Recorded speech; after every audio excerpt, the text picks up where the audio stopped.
Daniel, a young man in his early 30s, found himself working in the hospital's IT department, a realm that knew no concept of day or night.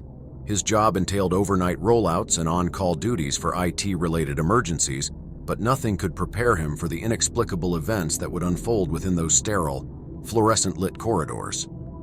Throughout his tenure, Daniel had grown accustomed to the eerie silence that blanketed the hospital during the midnight hours.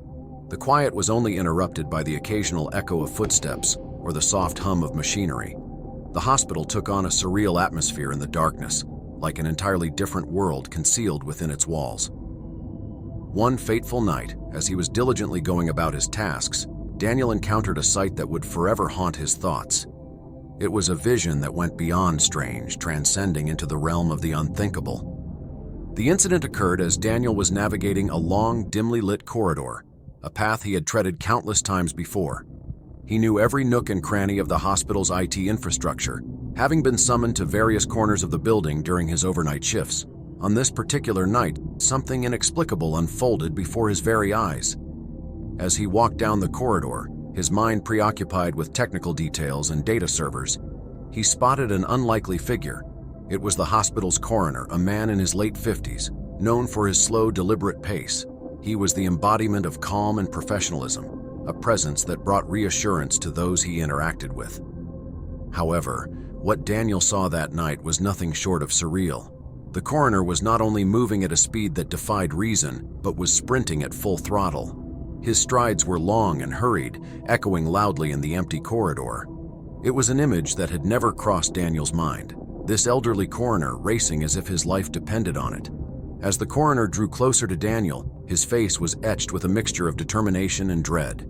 He yelled out with a sense of urgency that sent shivers down Daniel's spine. "Out of the way, I got another live one." Daniel, caught off guard and stunned by the coroner's unusual behavior, sidestepped and watched in bewilderment as the coroner continued on his frantic path towards the morgue. The words echoed in Daniel's ears, but their meaning remained elusive. Another live one? He wondered. In the hospital world, where life and death were so intricately intertwined, such a statement was jarring. What could the coroner have meant by another live one?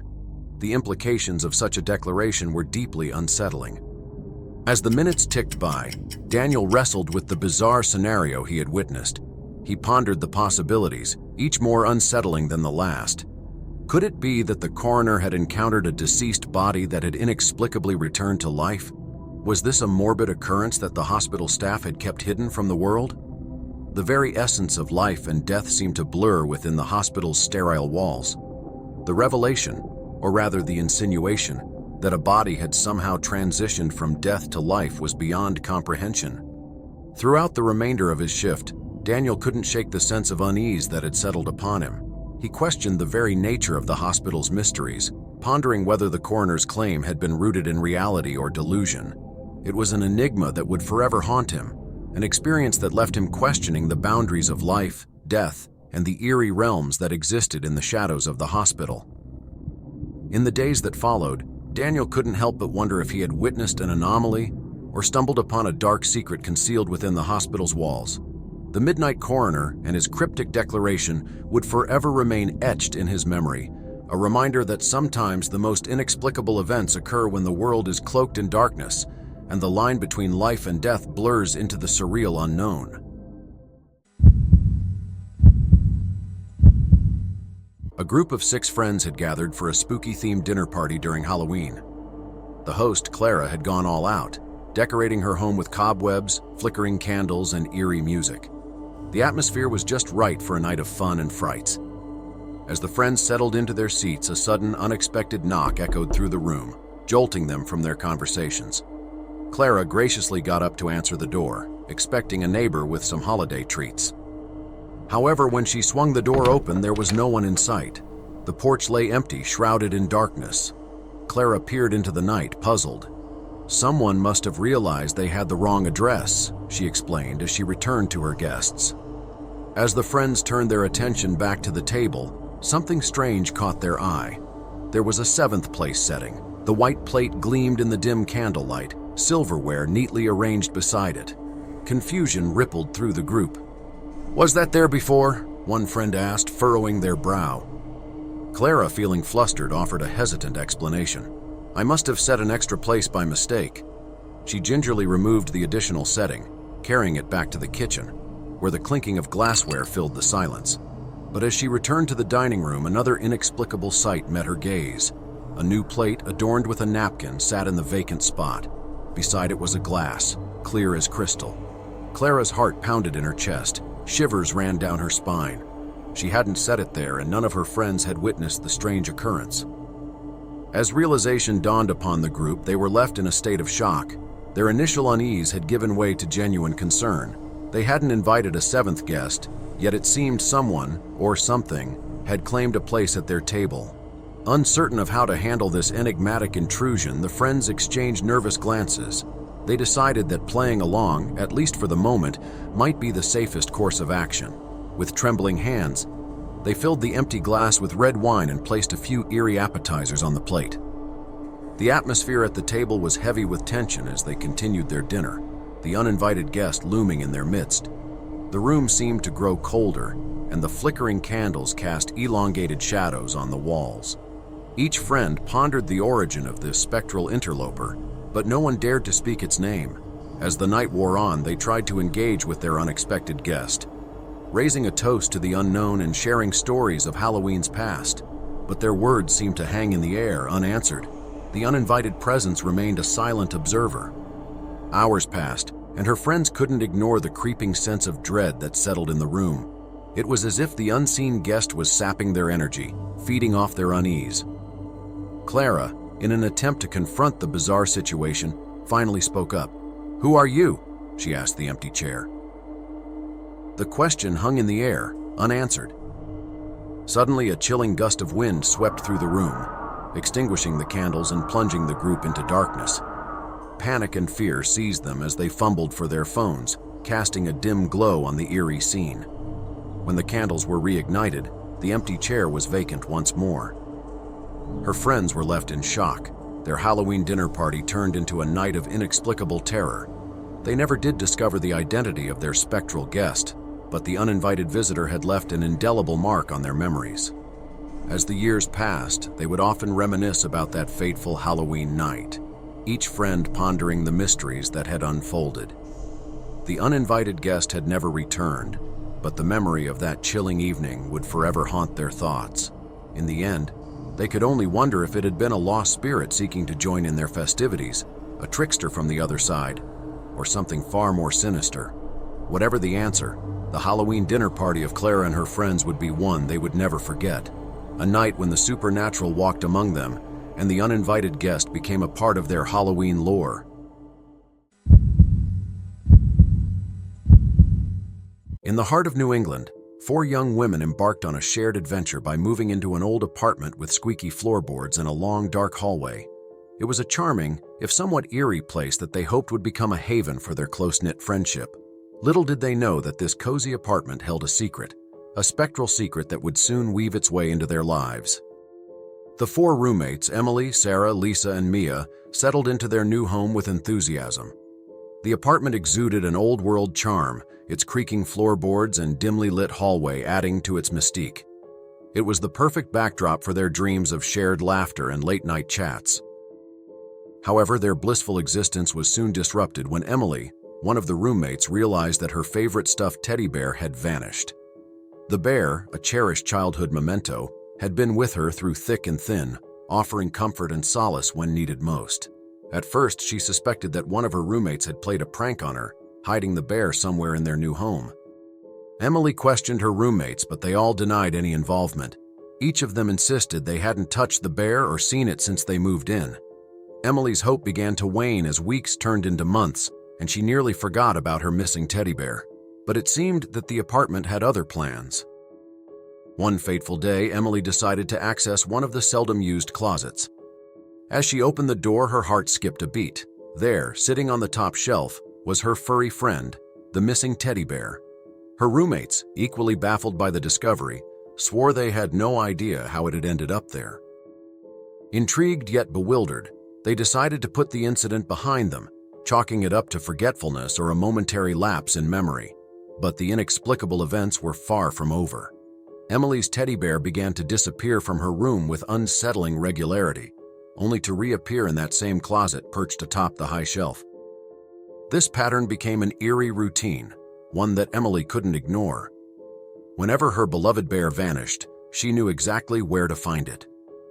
The apartment had revealed its secret, an unseen presence that seemed to have taken a particular liking to Emily's teddy bear.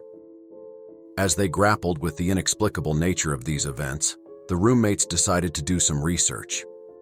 They delved into the history of the old New England apartment building, and what they discovered sent shivers down their spines. The building had a dark history, a tale of lost loves, secrets, and untimely deaths. One story stood out in particular, a tragic love story that had taken place decades ago.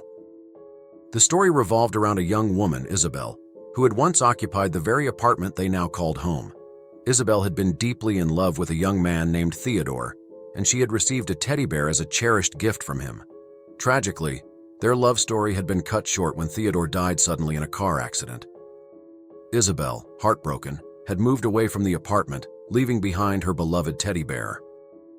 The roommates couldn't help but wonder if Isabel's spirit had lingered in the apartment, attached to the bear she had received from her lost love. Could it be that Isabel was trying to communicate with them through Emily's bear? The pieces of the puzzle seemed to fall into place. As the roommates contemplated the ghostly presence in their home, they decided to honor Isabel's memory. They created a small shrine in their apartment, displaying the teddy bear alongside a photograph of Isabel and Theodore. It was a gesture of respect and acknowledgement, an attempt to bridge the gap between the living and the departed. In the weeks that followed, the eerie events began to subside. Emily's teddy bear no longer vanished without explanation, and the apartment seemed to settle into a newfound peace. The roommates believed that their acknowledgement of Isabel had brought solace to her restless spirit. The apartment, once a place of mystery and unexplained occurrences, became a more tranquil and comforting environment. The roommates, with a newfound appreciation for the history of their home, continued to live their lives, occasionally catching glimpses of a presence they could not see, but had come to acknowledge and respect. The story of the ghost in the hall served as a haunting reminder of the enduring connections that can transcend time and space. Isabel's love for Theodore had found a way to bridge the gap between the living and the departed, leaving a mark on the lives of the four roommates who had unknowingly become part of her story. In the end, it was a tale of compassion, understanding, and the mysterious ways in which the past can weave itself into the present. In the quiet solitude of her dreams, Lexi found herself standing in a room bathed in eerie light. The atmosphere was oppressive, the very air thick with an unsettling energy. The focal point of the room was a carpet, its pattern resembling large, ominous trapdoors. The windows were not what they seemed. They were fastened shut by large, rusted nails, sealing her off from the outside world. Lexi gazed upon this unsettling tableau, an uncomfortable chill settling into her bones. As she stood in that surreal room, an overwhelming sense of foreboding crept over her. She couldn't explain it, but the very essence of the place felt malevolent. Her unease grew as she realized that this room held some dark secret, a puzzle she needed to solve. The walls seemed to close in around her, and a whispering voice seemed to echo through her mind. It was then that a woman appeared before her, an otherworldly figure with eyes that seemed to pierce through her soul. The woman's presence was suffocating, and she uttered a warning to Lexi, her voice trembling with a sense of urgency. "Leave this place, for it is evil. Do not stay," she implored. Lexi, disoriented and bewildered, could hardly comprehend the cryptic message, but the sheer intensity of the encounter jolted her awake. The vividness of the dream lingered in her waking hours, refusing to be dismissed as a mere figment of her imagination. Lexi pondered the meaning of her nocturnal vision, unable to shake off the unsettling feeling that it carried a profound message. Was it a warning from the supernatural, or perhaps a fragment of her subconscious mind, projecting her deepest fears onto the canvas of her dream? The following morning, Lexi was left with an inexplicable compulsion. She had initially planned to travel to a town called Kingston, but her dream weighed heavily on her mind. It was as though an invisible hand was guiding her, compelling her to take an unforeseen turn on her journey. Dorset was the new destination, an obscure town that she had never contemplated visiting. It was a decision driven by instinct, a visceral response to her unsettling dream. Lexi couldn't explain the compulsion, but she followed it with a sense of resignation, as though fate itself had intervened in her plans. Upon her arrival in Dorset, she was struck by the quiet beauty of the town. The streets were lined with charming houses and cobblestone paths, and the air carried a sense of serenity. It was a stark contrast to the oppressive atmosphere of her dream, and Lexi found herself momentarily lulled into a false sense of security. As she inquired about accommodations, she was led to a pleasant-looking house nestled amidst a row of picturesque homes. The landlady offered her a room, her smile warm and inviting. Yet, as Lexi followed her to the room, a chill ran down her spine, for it was unmistakably the same room she had encountered in her nightmare. The walls, the carpet, and the windows fastened shut with rusted nails. They were all there, as though her dream had been meticulously recreated in the waking world. Lexi's heart raced and she could feel the dread pooling in her chest. It was a visceral, horrifying déjà vu. She hesitantly opened the door, half expecting to see the mysterious woman from her dream. The room was empty, but the atmosphere was suffused with a sense of malevolence, just as she had experienced in her dream. Lexi's resolve wavered, her rational mind struggling to comprehend the inexplicable. The woman from her nightmare was nowhere to be seen, but her words echoed in Lexi's thoughts, haunting her like a relentless specter. In that surreal moment, Lexi felt as though the lines between her dream and reality had blurred, and she was thrust into a nightmarish liminal space. Was this a malevolent warning from the supernatural, urging her to flee the impending danger? Or was it the manifestation of her own subconscious fears, a sinister projection of her deepest anxieties? One thing was clear. Lexi could not ignore the ominous symphony of events that had unfolded. Without a second thought, she gathered her belongings and left the house, her footsteps echoing with a sense of urgency. She couldn't afford to remain in the presence of the inexplicable, in a room that seemed to bridge the gap between the dream world and reality. As she left Dorset behind, Lexi couldn't help but reflect on the enigmatic message delivered through her dream. Whether supernatural or born from the depths of her subconscious, it was a warning that had saved her from an encounter with the unexplained. The memory of the room with the large trapdoor-patterned carpet and the haunting woman would forever remain etched in her mind, a testament to the unfathomable mysteries that lurked in the shadows of both the waking and the dream world. When my sister Betsy and I were kids, our family lived for a time in a charming old farmhouse that stood as a sentinel to days gone by. Its time-worn wooden exterior exuded rustic charm, and a sprawling apple tree graced the backyard, its branches beckoning us to climb and explore. But what set this farmhouse apart was not just its quaint aesthetics. It was the presence of a ghost, an ethereal guardian we lovingly called Adell. Adell had become an integral part of our childhood, an unseen companion who seemed to care for us in her own spectral way. It was as though she was drawn to Betsy and me, her nurturing presence enveloping us like a protective cocoon. Some mornings upon waking, we would discover cups on our nightstands, vessels that hadn't been there when we had gone to bed. It was Adele's doing, we were sure, a gesture of concern to ensure we wouldn't go thirsty during the night. As we grew, our bond with Adele deepened. She wasn't a mere specter, she was family. Her kindness knew no bounds. Among the original furnishings of the farmhouse was an antique wooden chair that had stood the test of time, its place against the back wall of the living room. It was from this chair that Adele often made her presence known. When we were preoccupied with games or engrossed in television shows, the chair would subtly inch forward, as if drawn toward us by an invisible force. Sometimes it would traverse the entire room, positioning itself firmly at the center. We'd look at each other with wide eyes filled with a sense of awe and wonder. Adele was here, reminding us of her undying presence. It was as if she wanted to be near us, to watch over us with an unseen, loving gaze. We never felt afraid or threatened. Rather, we felt comforted by her spectral companionship. Years later, long after our family had moved away from the farmhouse, I stumbled upon an old newspaper article, hidden in the dusty annals of the local archives. It spoke of the original occupant of the farmhouse, a widow who had lived there in a bygone era. The story was heart-wrenching. The widow, in the throes of unimaginable despair, had committed a heinous act. She had taken the lives of her 2 innocent children, poisoning them with a deadly concoction of milk before they had gone to bed. The pain of her life had become too much to bear, and she had ended her own life by hanging herself within the very walls of that farmhouse. The newspaper article included a haunting photograph, a snapshot frozen in time. It was a chilling image of the farmhouse's living room, bathed in an eerie, sepia-toned glow. There, suspended from a wooden beam, dangled the lifeless form of the widow, her haunting gaze fixed in an eternal pained expression. Beneath her, the antique wooden chair lay on its side, toppled over, and placed exactly at the center of the room. The revelation sent shivers down my spine. It was a visceral jolt, a revelation that redefined our childhood memories.